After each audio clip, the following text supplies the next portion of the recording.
Hello guys, in today's video I'll be talking about what we can expect in the Paris and Dubai air show this year. So let's get started without further delays.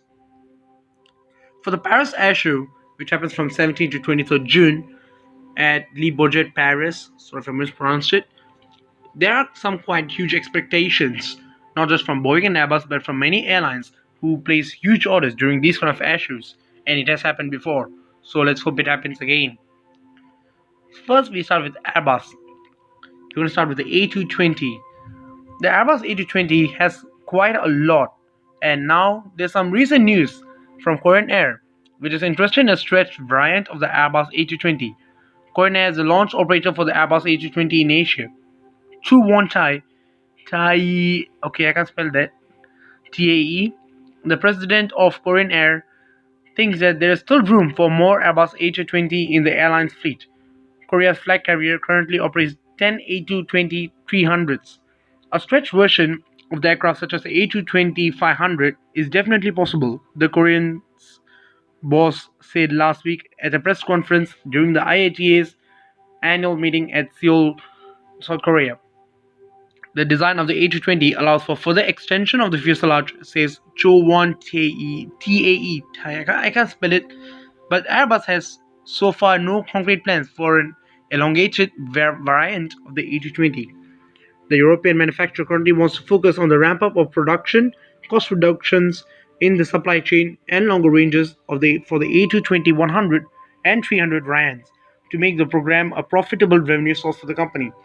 And also bad news for Bombardier, which is actually having very bad times and quite very, very bad. Yes.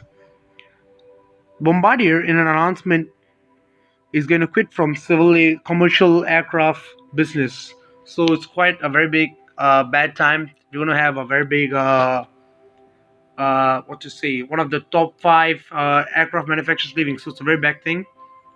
But let's get back to the topic anyway. Let's not deviate. Now we come back to the Airbus A320 and its family. Mainly we'll be focusing on the A321XLR, the stretched version of the normal A320, because it's getting a lot of interest not just from one but from several airlines such as JetBlue. JetBlue prepares to make a strong entrance to the narrow-body transatlantic market with a new long-range variant of the A320neo. JetBlue Chief Executive Robin Hayes said his company is discussing A321XLR with Airbus. JetBlue Airways has already 85 A321neo aircraft on order, including 13 long-range variant A321LR. The airline plans to operate its A321LRs on routes from New York and Boston to London in 2021, but the range of the A321LRs is not enough to fly on the other European cities, such as Brussels or Amsterdam, from New York or Boston. The airline is now evaluating Airbus's new aircraft program, the A321XLR, to add new destinations to its networks in Europe. XLR standing for extra long range.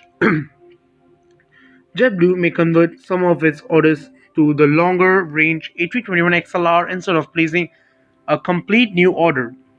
London is the biggest opportunity because it has the highest fares, but there would be other opportunities if we had an airplane that had more range.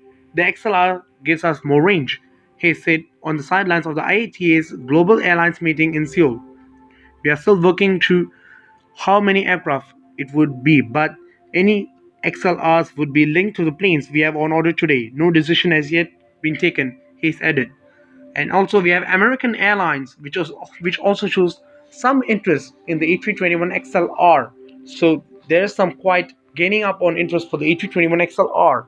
Then we go back to Airbus A350 and the A330neo. Both of these aircraft are also gaining a lot of orders, especially the A330neo. The A330neo has some good time with TAP Air Portugal starting transatlantic services with the A330neo, and also it was the first time Toronto has seen an A330neo from TAP Air Portugal, thanks to them. And for the A350, there's some quite good time actually, because a lot of customers are pouring in for the A350, and also for Project Sunrise by Qantas, the A350 is definitely a very good choice. I recommend. And sadly for the A380, which has a decade or so to be left, many airlines have already started plans for retirement. which includes Qatar's, which plans to retire the A380 by the late 2020. So bad time for the A380, but still, let's hope it goes good. And since Airbus is celebrating its 50 years of pioneering, that's what they call it.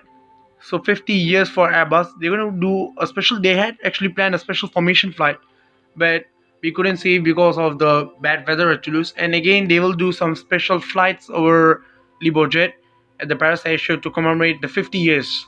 So good news for Airbus. I congratulate them on the 50 years. Now we go on to Boeing. Boeing currently has a very bad situation. Although it has some good news like the Air New Zealand Boeing 787 Chen orders and etc., Boeing is still having a very bad time. We start definitely with the 737 MAX series.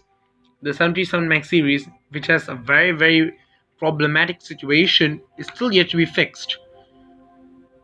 Many hope that the 737 MAX would return to the sky very soon, but a confirmed date from Boeing has not yet been announced, and many people expect it to be into the skies by late August or so.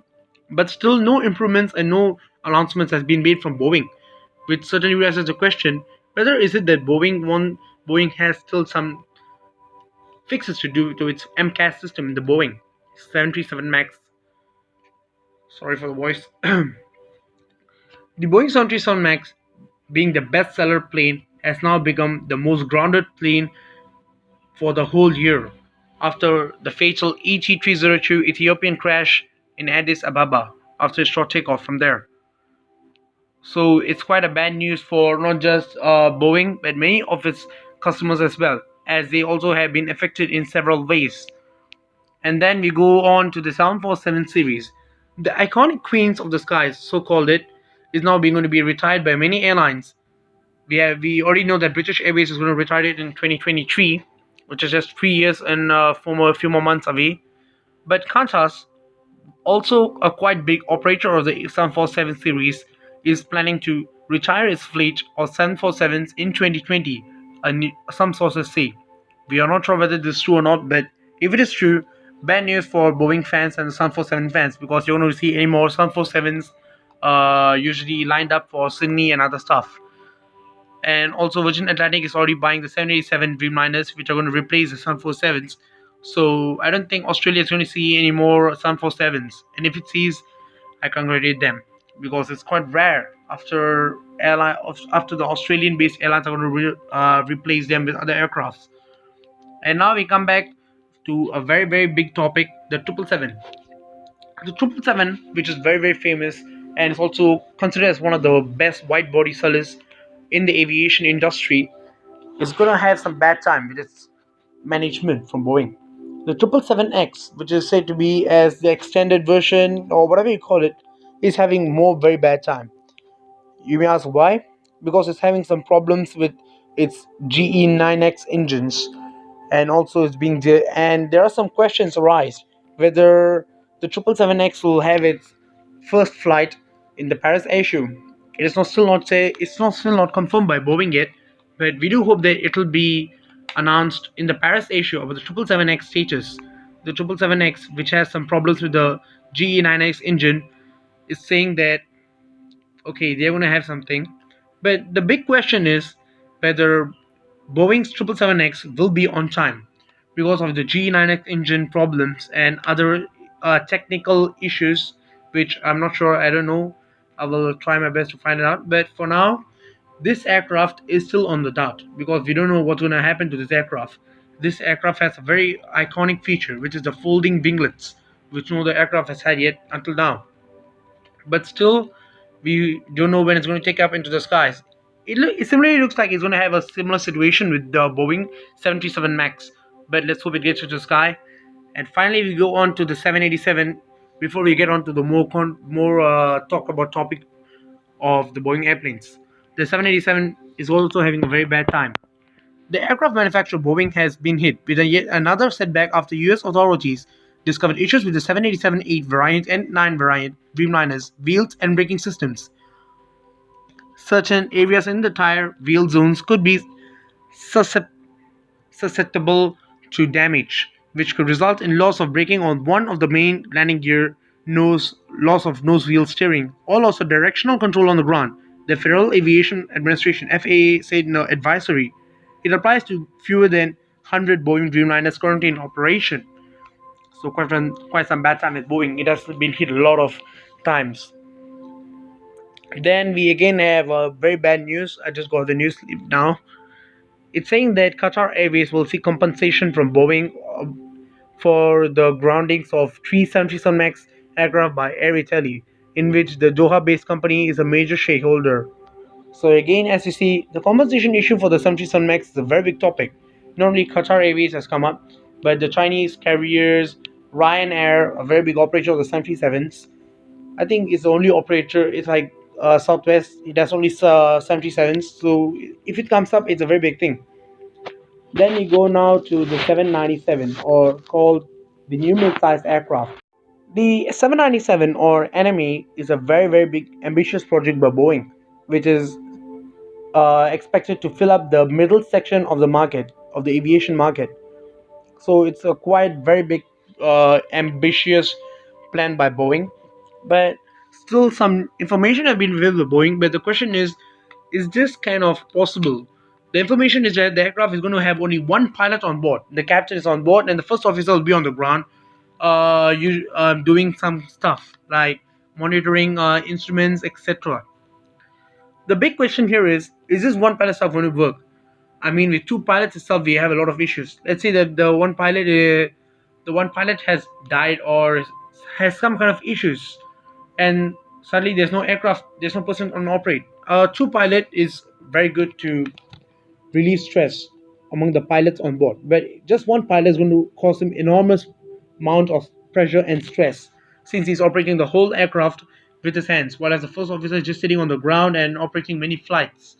So it's a quite big thing to consider Boeing, and Qatar Airways is being asked to be the launch operator. So I don't know how it's going to go, but if it goes well, then good luck for Boeing. So we hope to get more information on this aircraft in the Paris Air Show. But not only this, we are also expecting from Dubai Air Show as well. So when is that? Dubai Air Show is expected to be in the November this year. So it's quite a long time, but still we have Paris Air Show just week away. So book your tickets now if you haven't, if you can. And also, sorry for the background noises, and as well as my voice and background noises are kind of very relatable. Both are not a very good situation, so I'm very sorry for that. And also stay tuned for more videos. Thank you for watching my video. Subscribe to my channel, etc. I don't want to talk more actually on that. So talking about Paris Air Show, a very big topic comes up. It's about airline orders. So what are the airline orders we can expect? The big question still remains, and we are not sure of many airplane orders, but just within a week away, so we're going to know more. So stay tuned for more news and more information.